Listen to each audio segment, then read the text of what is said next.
আসসালামু আলাইকুম, welcome back to my channel. কেমন আছেন আপনারা? সবাইকে অনেক অনেক শুভেচ্ছা এবং ভালোবাসা জানিয়ে আজকের ভিডিওটা শুরু করছি। আজকে অনেক সকাল থেকে আমার ভিডিওটা শুরু করে দিছি। তো মেয়েরা ঘুম থেকে উঠছে, হাত মুখ ধুয়ে নিচ্ছে। সকালে যেহেতু স্কুল, অনেক সকালে আমাকে উঠতে হয়।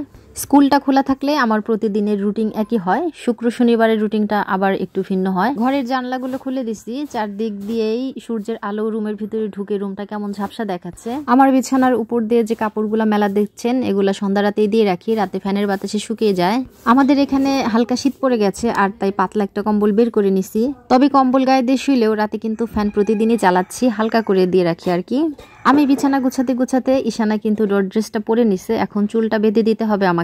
প্রতিদিনের মতো আজকে ওকে স্কুলে দিয়ে তারপর আমি চলে আসবো। প্রতিদিনই আপনাদের ভাইয়া ছুটির পরে নিয়ে আসে, সে আগে থেকেই বলে রাখে আমি যাইতে পারবো না, তুমি যেয়ে নিয়ে এসো, কিন্তু ছুটির পরে আমাকে আবার ফোন দিয়ে বলে যে ওকে নিয়ে আসছো কিনা, পরে সেই যায় নিয়ে আসে। রোদের আলোর এতটাই বেশি ঝলকানি, মনে হচ্ছে আজকে অনেক বেশি রোদ উঠবে। অনেক বৃষ্টি হয়েছে আর এখন রোদেরও খুব প্রয়োজন, প্রতিদিন এখন রোদ ওঠা দরকার। আর যেহেতু এখন শীতটা চলে আসছে, মানে শীতের অনেকটাই ভাব প্রকৃতিতে চলে আসছে, এখন রোদ উঠলেও ভালো লাগবে। এখন আর গরমটা কিন্তু আগের মতো নাই। তা বলতে বলতে আমি কিন্তু বিছানাটা গুছিয়ে নিয়েছি, আর এখন মেয়ের চুলটা বেঁধে দিব, আর আমি রেডি হয়ে ওকে নিয়ে স্কুলে চলে যাব। মেয়েকে স্কুলে পৌঁছে দিলাম, আর মেয়েকে স্কুলে পৌঁছে দেওয়ার পর আমি আর আমার স্কুলের এক ভাবি মিলে একটা জায়গায় ঘুরতে আসছি। আর এই জায়গাটার নাম শুনলে আপনারা অবাক হয়ে যাবেন। এই জায়গাটার নাম হচ্ছে বাঘের বাড়ি। আর এই এরিয়া কিন্তু জমিদারি এরিয়া, জমিদাররা এখানে অনেক সুন্দর সুন্দর বিল্ডিং করে গেছে।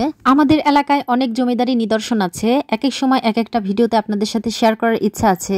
আপনাদের ভালোবাসা পেলে আমি উৎসাহিত হই এবং আর অনেক সুন্দর সুন্দর ভিডিও আপনাদের সামনে প্রেজেন্ট করার ইচ্ছা জেগে যায়। এই মুহূর্তে যারা আমার ভিডিওটা দেখছেন, আপনাদের কাছে রিকোয়েস্ট থাকবে আমার ভিডিওতে কিন্তু একটি লাইক দিবেন, আর অবশ্যই কমেন্ট করে জানাবেন আমার ভিডিওটা কেমন হয়েছে। আর এখনো যারা আমার চ্যানেলটিকে সাবস্ক্রাইব করেননি, প্লিজ সাবস্ক্রাইব করে দিবেন। আর ইতিমধ্যে যারা করে নিয়েছেন, আপনাদের অসংখ্য অসংখ্য ধন্যবাদ জানাচ্ছি। আমি এখন যে দিকটায় যাচ্ছি, এটা হচ্ছে একটা বড় পুরনো বিল্ডিং, পুরাতন বিল্ডিং, জমিদারি বিল্ডিং। তো এটার নিচতলাটায় একটা সরকারি অফিস হিসেবে ব্যবহৃত হচ্ছে, আর উপরে আরেকটা তলা আছে, সেখানে কিছু মানুষজন বসবাস করে, যাদের বাড়ি ঘর নাই, তার জমি জমা নাই, এই টাইপের কিছু মানুষকে উপরে থাকতে দেওয়া হয়েছে। এখন যে সিঁড়িটা দেখাচ্ছি, এই সিঁড়ি দিয়ে ওনারা উপরে উঠে, বেশ ফাঁকা ফাঁকা এবং চিকন রড দিয়ে এই সিঁড়িটা করা। এখান দিয়ে তারা সব ধরনের মালপত্র উপরে তুলে, আবার নিজেরা উঠে, বাচ্চারা উঠে। এরাদের কখনোই নাকি কোনো ধরনের অ্যাক্সিডেন্ট ঘটে না। কিন্তু আমার কিন্তু সিঁড়িটা দেখে খুব ভয় করছে, আমি এক পা দুই পা ওঠার চেষ্টা করছিলাম, কিন্তু আমি পারি। সামনের দিকে আরো কিছু বিল্ডিং আছে, এখন সেই দিকটায় যাচ্ছি। তো সেই দিকটায় যেতে বাম পাশে খুব সুন্দর একটা পুকুর, এটাও কিন্তু জমিদারি সময়েরই পুকুর। জমিদাররা তার প্রজাদের পানির কষ্টে দূর করার জন্যই কিন্তু এই পুকুরগুলো সেই সময় খনন করেছিল। আর এখন এখানে যারা বসবাস করে, তারা সবাই এই পুকুর ব্যবহার করে। এখানে যারা বসবাস করে তারা অধিকাংশই হচ্ছে হিন্দু, এবং এই জমিদাররাও কিন্তু হিন্দু ছিল। পাশেই কিন্তু একটা পূজা মণ্ডপ দেখা গেল, কিছুদিন আগে পুজো হয়েছে, বেশ বড় করে এখানে পুজো হয়েছে। এই মুহূর্তে আপনারা যে বিল্ডিংটা দেখতে পাচ্ছেন, এটা বেশ সাদা ধবধবে একটা বিল্ডিং ছিল। আমি কয়েক বছর আগে দেখছিলাম, তখন অনেক সুন্দর ছিল, একদম সাদা ছিল, আর এখন একটু ফ্যাকাশে ফ্যাকাশে হয়ে গেছে। জমিদারি আমলের যে বিল্ডিং গুলা, সেগুলাকে কিন্তু সবাই দালান বলে।